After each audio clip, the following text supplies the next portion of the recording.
welcome everyone. We are here at the 2025 Chopin Piano Competition. We're on day 2 of the first round, and now we're taking a short break after we've heard 5 wonderful pianists. And during this break, I'm so honored to be joined by 2 of our pianists who played yesterday in the evening session. We have Miki Yamagata and Victoria Wong. Thank you both for joining me. You must be relieved after having played your first rounds. How do you feel? Do you feel relaxed? Did you get to enjoy a little bit of this beautiful weather we've been having in Warsaw? Miki, tell us how everything went for you. Congratulations, because you both played so beautifully. Thank you. Now I just relaxed. Now you're relaxed. Yeah. And I'm really happy. And I went to Narodowa today. Oh, so wow. Maybe I enjoy in Warsaw and in Poland. Okay, that's you had to drive there. No, just for bus.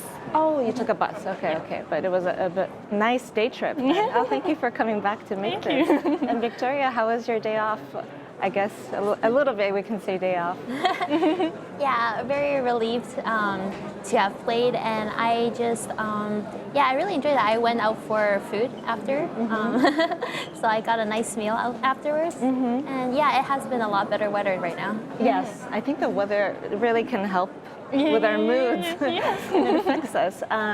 You said food. Do you have like a favorite food or something that is like a comfort food for you when you're away traveling in such situations? I love trying cuisine from different countries, but I also love Asian food. So I guess my comfort food is Asian food. Oh, and sweets. I always try sweets at when I'm in a different place, and especially in Poland, I love going to cafes. Yeah.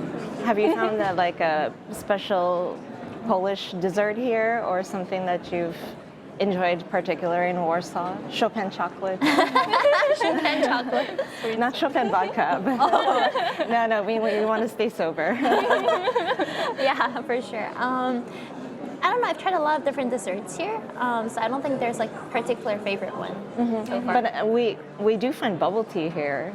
And there's a lot of Japanese cafes too. You can find matcha. Well, I had matcha ice cream yesterday. Oh, there you go. That's Japanese. Miki, you're Japanese, and a lot of us were commenting not just of your beautiful performance, but also of your beautiful dress. If you don't mind me asking, because I think it's beautiful. Of course, not just that we show our personal voices through the music that we're so passionate about, but also, I think as a woman, of course men too, but we also decide what we will be wearing. And I think that is a big decision for you. You were telling me that you were not sure and decided between 2 dresses. Yeah, because I brought 2 really nice dresses, so I couldn't decide it.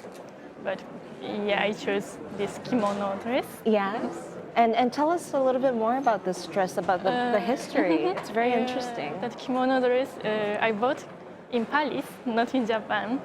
But the kimono dress was when French opera singer bought in Japan. And it used to be kimono, but it arranged from kimono to dress. And French singers won, and they back to Paris, and I bought in Paris. And you were telling me also, but the way you found the dress felt quite serendipitous. You just found it while you were scrolling through social media, and you saw the dress, and you said you had to. Yeah, and I have to buy it. You have to. Yeah, I love that. And when you saw the piece, was it like this incredible like chemistry? It belongs in my closet. Yeah, it's really normal. yeah, that's beautiful. I think we appreciate it. It was so elegant. Thank you so much. And most importantly, also it's comfortable to perform it. So and travels well. Victoria, you all were also wearing a very elegant gown. We were commenting. But both of you, I mean, besides the attire, you were so poised. I saw you before your performance, you were stretching. Yeah. You're so flexible. That's amazing. But is that something that you are aware of, like when you're performing, or do you feel like you have to physically take care of yourself in certain ways? Yeah. Every morning I do yoga, and before the performance I do stretch, Stretching. for relax. Wow. Have you taken like dance lessons? No. Okay. I can't. I see. I think that's very, very good because Yeah, it's important for me. you were talking about how one of the challenges of our lives is also the travel and the jet lag and the stiffness that just kind of accumulates and you're not even aware of it. And sometimes you can wake up and you feel like, oh no. Yeah. Yeah. But Victoria, tell me about your repertoire. I was asking you before, do you have a favorite Chopin piece? Oh yes. And have we heard it? It's always tied between two. Okay. Chopin Ballade No. 4 and the Polonaise Fantasy. So you've heard one of the two. Wow. And Miki, what about you? Polonaise fantasy. Polonaise. Also, yes, I really love it. So Ben's three pianists also mentioned that the Polonaise Fantasy was their favorite piece, and I'm half suspicious that the Institute has told you all to say this because now It's not sponsored. but it's the mandatory piece this year. It's amazing because for me that's such a incredible piece to grasp. The form is so unique and free, and he kind of weaves through these sections, so seamlessly, but we have to hold it together. And also the very end, do you find it triumphant, or is it, I don't know, is it a bit melancholy? Those chords, for me, they have such different flavors. Every time sounds, the harmonies, and I can never, I don't think I've found like what I, believe in yet. I don't know. Every time I hear a pianist play or recording, I feel like, oh, that sounds, I'm convinced. But Victoria, you were saying that you like to hear it but not play it. Maybe this is kind of like what I'm saying. It's kind of funny. I mean, yeah, I love the piece, but somehow, like, I don't know. I enjoy playing it myself or with friends more than, and I don't know, maybe that piece is not so much meant for a giant concert hall as well. I don't know. Or maybe the stress of performing it as well. But I do prefer to play, for example, Ballade 4, like actually perform it, even though I love both equally. No, that's an interesting point that you mentioned. Maybe not all of his music is meant for a big concert hall, because we know that Chopin himself was very fearful of giving public performances. How do you find that balance between, I guess, music that can be so introspective and personal, individual, but yet you get to play in the Philharmonic stage? Is that something that inspires you when you approach his music, this kind of dichotomy? I think no matter the size of the hall, I do try to speak it to, like, as I would to, for example, just playing for a friend. Like, I try to have that, but maybe just like upscaled, for the logistics, like acoustic-wise, for the hall. Miki, how do you feel? You're living in Paris, you're studying in Paris now, which I think, not just as, of course, beautiful scenery and art and fashion, but there's also like cafes, yes, that Chopin would love to frequent too. Do you find more comfort in intimate venues maybe, like Chopin did, or do you feel as at ease as you were last night in a big stage? Yeah. I started my study in Paris since last year, so it's the second year. But the people in Paris is more freer and more personal, and more open. So I can be more free and more open. So you feel kind of the audience's energy, Yeah. and it changes you in turn. Yeah. Victoria, do you feel that also? Sometimes you can feel maybe how the audience, their energy is. Oh, definitely. Yeah, I and think that. it makes a big difference sometimes. How did you both find the public here? Everyone is really warm, and maybe everyone loves Chopin competition. So I feel, of course, I was nervous, but it was really nice. Oh, that's lovely. I agree. Yeah. So, talking about the competition, both of you heard about the competition when you were very young. I think you were both inspired early on in your careers. Could you tell us about that a little bit? Maybe when I was 8 years old, 2010, I knew by the YouTube or the documentary on the TV, and I really wanted to be here. Wow, that's amazing. So it was my really big dream. I see. Victoria, how about you? I feel like I just knew about the competition since I started piano. I don't really remember the first time I heard about it because I was so young. But I think it's just been it's always been in my memory. And I mean, I think one of the main reasons maybe is because Yundi won the Chopin competition, and that was very well known. And I did study with his teacher as well for a bit. So I think early on I already knew about this competition, partially because of how popular Chopin is in Asia. And are there particular pianists or artists, anybody who inspire you in Chopin's music, like how to approach or recordings? I feel like quite a lot of recordings inspire me. Like I wouldn't necessarily copy or mimic how they play, which is kind of interesting. Like I listen, but I don't necessarily play in that way. And I think a lot, like for example, I really love Courtaulds' playing of Chopin, and some of Sokolov's playing. So yeah, I think quite a lot. I like, but I think it depends piece by piece as well. I see. What about you, Miki? In 2010, Juliana Budeva was the winner. So she was the first person I presume. I see. And she's now Julie. Yes, she is. I'm really honored. Oh, wow. My favorite pianist is Andras Schiff. I really like Dinu Lipati's Chopin. And she's not pianist, but I really like Edith Piaf. The singer, yes. Yeah, French singer in chanson. I really like her singing. I see. Is there, so both of you, no, I know the answer. Both of your favorite pieces are the Polonaise Fantasy. So I imagine that's the stage that you're most looking forward to play, I guess, if you can. Of course, that's the finals, and we hope to see you there. Is there anything from your repertoire that's most challenging for you, or I don't want to say scary, but In the competition. yeah? I feel like my Etude was one of the more challenging ones because it's my newest piece.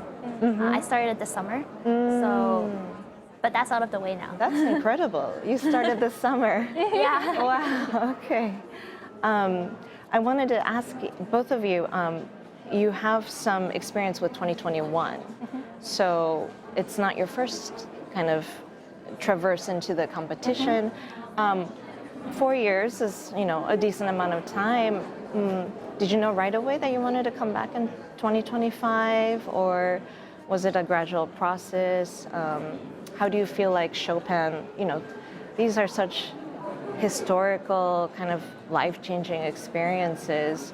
Could you tell us how it changed you back then, up till now, and maybe how you feel right now, today? Like, I'm sure even in these last few days, there's a growth, a development in all of us, and it's something that you can't predict or prepare for, but it's beautiful that it happens. I mean, to go under such circumstances, I don't want to say stress, because I think you're both, and so many of these pianists, all of you are just playing at such a high level that honestly, I'm like, do we have to eliminate anybody? Really, it feels like a celebration. And the fact that you can play all of this music in your own way, I think that's the most important part, that you have such different voices. And whether or not be your touch or your phrasing or your energy. I think it's just your presence on stage, and we feel this different rapport with Chopin that's really beautiful to witness. So for me, you know, I just feel what a beautiful time it must be for you as a musician and artist. But I'm sorry, I went on too long. How do you feel? Yes, in the last 4 or 5 years, living with Chopin's music. I know, of course, it's not only Chopin's music that you live with, but particularly for this competition, it's very specific repertoire. Yeah. And you're playing the 24 Preludes, right? No. Oh, I'm so sorry. No, it's okay. Okay. I thought you were playing them in the second stage? Period. 24 Preludes? A period? Okay. No. So you're one of the pianists who've taken, yes. the whole cycle, and that's another journey. So beautiful. Did you prepare that especially for this competition? No. No, you knew them already. Wow, that's beautiful. I'd love to hear that. But to go back to the question, how do you feel between 2021? You were in the preliminaries. These 4 years is really important for me because my studies in Paris has started, and everything has changed in these 4 years. My thinking, my music. So it's a really big 4 years. But always I was with Chopin's music, and I really wanted to come back here. So just I'm enjoying this celebration festival. Did your going to Paris, was that influenced with, kind of tied, connected with Chopin? Because of course he spent... Not only Chopin, Yeah. but I really wanted to start my studies in somewhere not Japan, Not Japan, outside of Japan, Yes. somewhere artistic and beautiful. Yeah, of course, Paris. Yeah. I don't know any other city like Paris. Yeah. And Victoria, what about you? Between 2021 and now, I mean, a lot must have happened. Your relationship with Chopin. I think I knew I was going to return. But I actually, for 1 year after the competition, I didn't really play as much Chopin for a while. I always kept some, because Chopin is my favorite composer, so I would always play his music. But there was around 1 year where I played more other composers. And then eventually I came back to it. And I think I have changed a lot in these few years as well. And I have a kind of a different approach in my thinking to music too as well. Okay. You mentioned you play other composers too. What are your favorites besides Chopin? I know Chopin is a hard favorite. But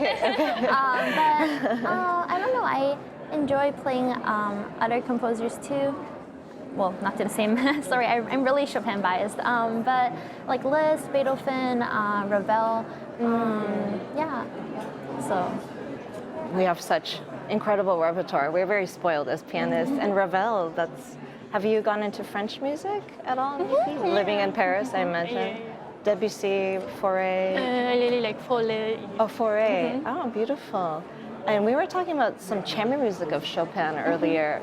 Have either of you played any of his works? No, okay. I haven't played. Oh, okay. And songs, mazurkas. One question for me, if Chopin was in front of you, what would you play for him?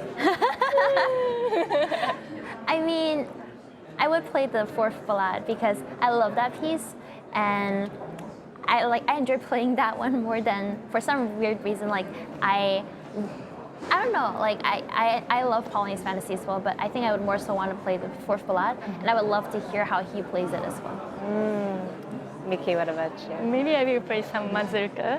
You would play some mazurkas? Yeah, but it's really difficult. And it's better to listen his playing than I playing. That would be a dream. Yes. If you could meet any artist, composer, besides Chopin, let's say, who would it be? Living, past, present. I guess, would it be Chopin? Or toe? But that's kind of tied. Oh, wow. Maybe Mozart. Mozart. Oh goodness. Oh, that would be exciting. Yeah. I think that would be very entertaining too. Can we talk about, is it stressful for you at all to be here? Any competition nerves, rituals that help? I do have a performance day semi-ritual a little bit. Like, for example, I love my coffee, but I make sure to take it a certain number of hours before I play. Oh, to avoid jitters? Yeah, to avoid the caffeine hit. And you know, if I play later in the day, I always take a nap. Like that's even if I can't fall asleep. I mean, there's definitely a level of stress that I think a lot of us feel here. I mean, but we try to. I think it's nice because like also there's like a lot of friends here that we all like try to like be supportive to each other, and it helps a lot. And you know, try to treat every time I go on stage like as a concert, as you would perform like, you know, in an actual concert. Oh, that's beautiful. Do you also feel that way? Not to treat this as a competition, but as a performance. But I feel a little stress. Yeah. So I do always yoga and stretch, and also I do some write something from. Like a diary or a journal? Not diary, but what I feel and what I have to do and what I want to do. Oh, that's very nice. But you handwrite it. Yeah. I think that's also nice when you're actually writing by hand. Yeah, there's something physical. And you, speaking of hand, you not just play the piano, but you also paint, right, Victoria? Yeah, I mean, I like to do it just for fun. But that's so. I would love to see your paintings. I should have asked you to bring one on Chopin Talk. Yeah, to show everybody. Victoria, yes. I'm not trained, so. No, but we should feature your paintings. Absolutely. Yeah, you were telling me that modern art, one of the things that we share is that we love art and museums. Yeah. That's something we like to visit, and I'm envious of you to be in Paris. Oh my goodness, the wealth of museums there are incredible. Let's see, if you could, who's the first person who you spoke with after your performance?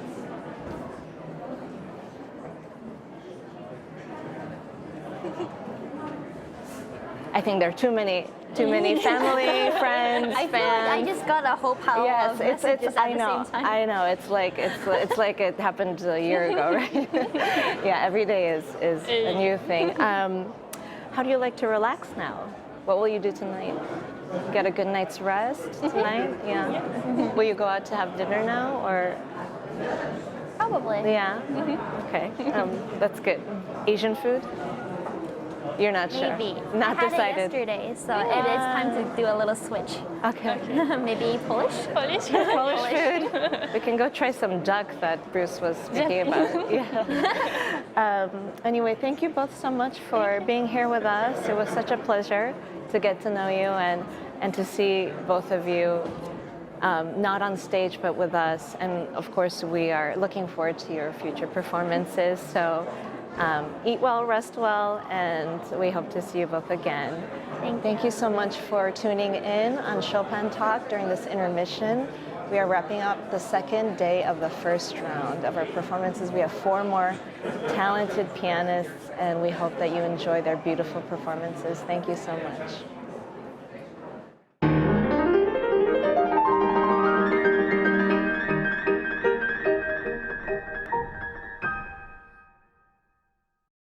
I think it's quite